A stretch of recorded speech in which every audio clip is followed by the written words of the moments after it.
राधे राधे गुरुजी, प्रणाम गुरुजी। गुरुजी, मेरा शरीर पहले बहुत अस्वस्थ रहता था। जब मैंने आपकी कथा सुननी आरंभ की और मेरा मन प्रभु भक्ति में लग गया और मैं आनंदित रहने लगी। मेरा शरीर का सारा कष्ट चला गया और मैं घर के कार्य में भी माता पिता की सहायता करती थी और पढ़ाई भी करती थी। लेकिन बाद में गुरुजी पता नहीं ना, मैं फिर से अस्वस्थ हो गई और मेरे अंदर जैसे आप कहते हो ना, काम, क्रोध, लोभ, ईर्ष्या, अहंकार, ये सब विकार आ गए और मैं ना माया के अंदर फंसती चली गई।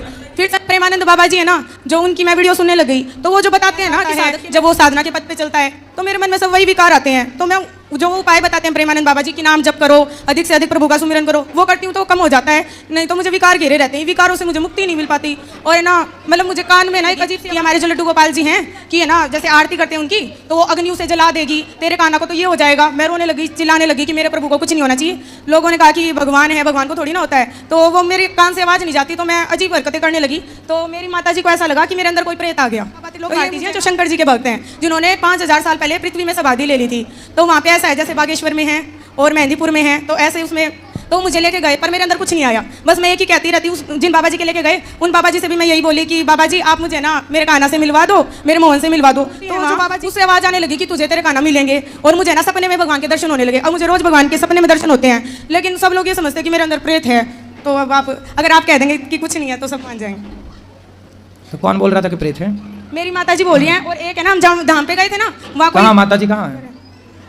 भैया काहे तुम भूत प्रेत के चक्कर में पड़ी हो? हैं? समस्या कितनी विकट है कि आजकल के बच्चे ज़्यादा पूजा पाठ भक्ति भाव करने लगे तो माँ बाप टेंशन में आ जाते हैं, है ना। उनको लगता है कहीं ये ज़्यादा साध्वी ना हो जाए, साधु। जबकि शराब पीने लग जाए बच्चा, गलत राह पर चलने लग जाए लड़कियाँ, तो माँ बाप को इतनी फिक्र नहीं होती। उनको लगता है ये तो फैशन है, ये तो चल ही रहा है। पर अच्छे बन जाए तो दिक्कत है। तो काहे दिक्कत हो रही है आपको? राधे राधे गुरु जी, दिक्कत ये थी जी, ये ना पागलपन करने लगी, सारा सामान फोड़ने लगी, मेरे को मारकूट करने लगी, अपने छोटे भाई को मारती थी। मतलब ये देखो मेरे दांत वगैरह भी इसने तोड़ दिए, जो तरह हरकत करने लगी। इस वजह से तुम अपनी माँ को काहे मारती हो? मैंने माँ को नहीं मारा, बताऊं, मैंने आपको बताया मेरे अंदर आवाज़ सुनती। जैसे ये आरती करने जाती ना प्रभु की, जैसे मैया आरती करने जाती प्रभु की, तो वो अग्नि तेरे काना को जला देगी। ये जो तेरी माँ है ना, ये माँ नहीं है। जैसे पूतना आई थी कृष्ण को मारने, ऐसा कौन बोल रहा था? पता नहीं, अपने आप आवाज़ आती। मैंने मैया को बताया कि मेरे को आवाज़ आती है, तो ये सोची मेरे अंदर प्रेत है। और फिर माँ को मार दी तुमने? मारा नहीं गुरुजी। माँ कह रही दांत तोड़ दिए? नहीं गुरुजी, मैंने नहीं मारा। आप कहते हो ना कि माता पिता की सेवा करनी चाहिए, आप जो कहते हो ना, मैं खुद करने की कोशिश करती हूँ, लेकिन मेरा शरीर अस्वस्थ है। और ये मैंने पता है किस लिए किया था गुरुजी? इन्होंने संतों को गालियां दी थी और आपको गालियां दी थी, जो मैं बर्दाश्त नहीं कर पाई गुरुजी। मैं संतों को गालियां बर्दाश्त नहीं होता। बाबा प्रेमानंद जी को इन्होंने गालियां दी थी। आपने कहा था गुरुजी, आपने कहा था कि माता पिता है ना, माता पिता को भगवान के लिए छोड़ना पड़े तो छोड़ सकते हैं, जैसे प्रहलाद जी ने। अरे तो माँ के दांत तोड़ दोगे? नहीं गुरुजी, मैंने नहीं तोड़ा, ये खुद मेरे को मारती है। नाम जब करती हूँ ना तो झाड़ू लेके सर पे मारती है, चुप हो जा तू, ऐसे बोलती है। कोई बात नहीं, भगवान की राह। अच्छा बेटा, भगवान की भक्ति करना बुरा नहीं है, लेकिन भक्ति में ऐसे नहीं हो जाना कि हम अपना काम छोड़ दें, अपनी जिम्मेदारियां भूल जाएं। काम भी तो करना। पढ़ाई लिखाई आपकी होगी पूरी? +2 की है गुरुजी, अभी संस्कृत का कोर्स करेंगे। आपने कहा था ऑनलाइन क्लास लगेगी, आप संस्कृत। वो तो ठीक है बेटा, पर आपके यहाँ की कोई पढ़ाई क्या क्या कॉलेज वगैरह हो गया आपका? कॉलेज में संस्कृत शास्त्री का कोर्स करेंगे गुरुजी। हम ब्राह्मण करेंगे, पर अभी कर कुछ नहीं रही हो? नहीं, अभी कुछ नहीं करे। कहाँ तक पढ़ी हो? +2 की अभी गुरुजी, अभी कॉलेज में एडमिशन लेना। तो ले लो ना बेटा, अपनी पढ़ाई पूरी करते भक्ति करते चलो, अपना काम भी तो कुछ करना है। गुरुजी आप बस है ना एक वचन ले लो, मैं इनको कुछ नहीं बोलूंगी कि ये संतों का कभी अपमान ना करें। नहीं, संतों का अपमान क्यों करती हो आप? चलो बात करो, क्या बुराई है संतों में? गुरुजी मैं आपको बता नहीं सकती, ये इतनी परेशान करती है, इतनी परेशान। कोई बात नहीं, वो परेशान करती है माना की।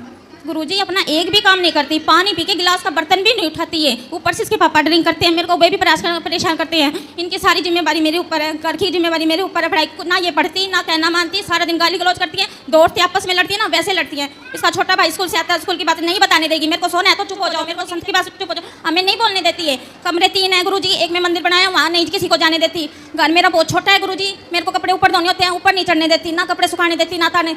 मेरे लड्डू गोपाल के हाथ नहीं लगाना, मेरे भाव से मैं पूजा करूंगी, वो मुझे सिखानी है, मेरी तरह से पूजा करो। गुरुजी ये बताओ कि हमारे कुछ भी भाव नहीं है, मैं बेटी की अधीन हूँ क्या पूजा करने के लिए?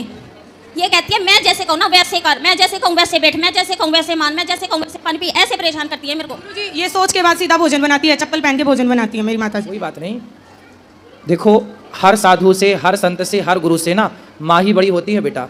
हम तो आपको बाद में मिले, कोई भी साधु बाद में मिला, आपको पहले माँ मिली। आपकी माँ ही थी जिसने आपकी मालिश की, आपको नहलाया धुलाया, उंगली पकड़कर चलाया। इसलिए आपकी माँ से संत, कोई भी साधु संत बड़ा नहीं हो सकता, ना हम बड़े हो सकते हैं ना कोई भी साधु।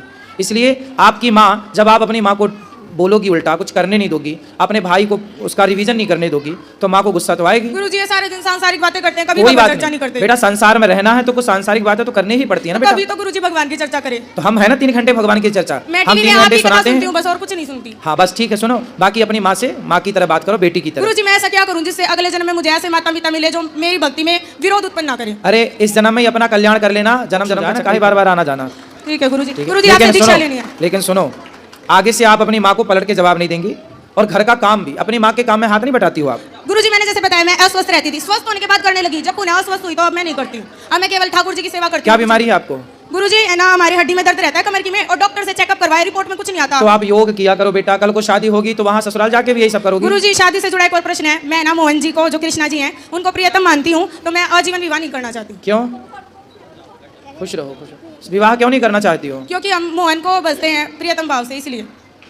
अरे तो भगवान मोहन को भजो प्रीतम भाव से, पर माँ के तो दांत वात ना तोड़ो।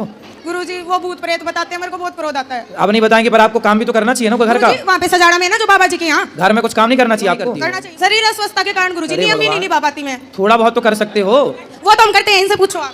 क्या करती है ये? सिर्फ लड्डू गोपाल की सेवा करती है, उनसे जुड़ा हुआ कोई भी और काम होता है वो मम्मी करेगी, मैं कुछ नहीं करूँगी।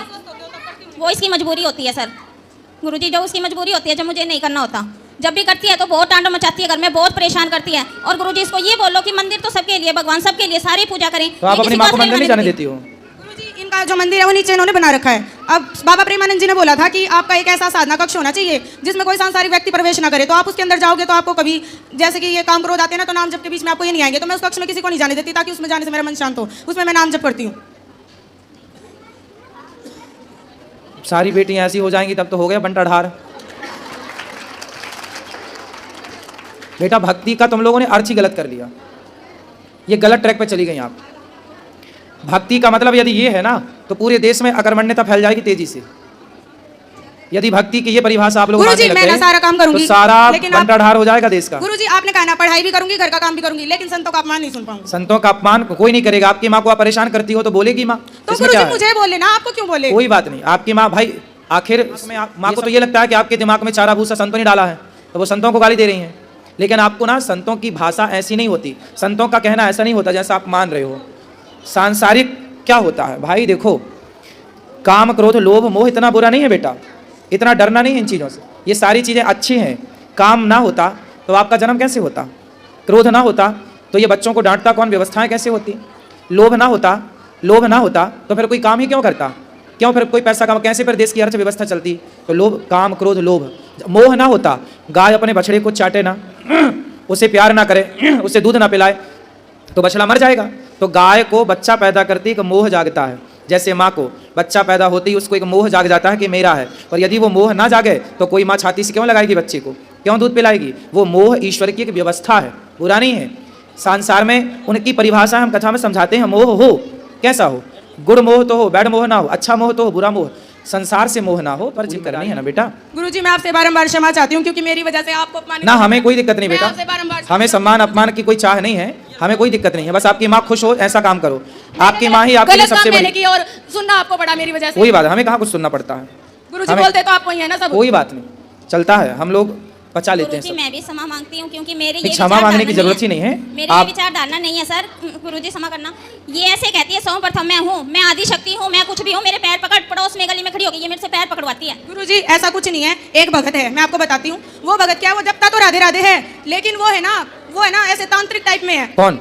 कोई भगत है, हासी में रहता है, आपके पास भी आया था वो, उसका नाम है राधेश्याम सोनी। ठीक है। और वो है ना जपता तो भगवान का नाम है, करता तो भगवान की पूजा है, सारे दिन गाय माता की सेवा करता है, लेकिन वो है ना ऐसे कहता है प्रेत होते हैं, और वो सबके अंदर से प्रेत भी निकालता है। ऐसे कहता है कि तेरी लड़की के अंदर प्रेत है, तो मैं बोली मेरे अंदर क्या प्रेत है, मेरे अंदर तो राधा रानी है, मैंने ऐसे कह नहीं, दिया। कोई प्रेत व्रेत के चक्कर में ना पड़ना, प्रेत व्रेत नहीं है कुछ भी, फिर आपकी वीडियो सुन के ये मानने लग गई है कि प्रेत नहीं होता है।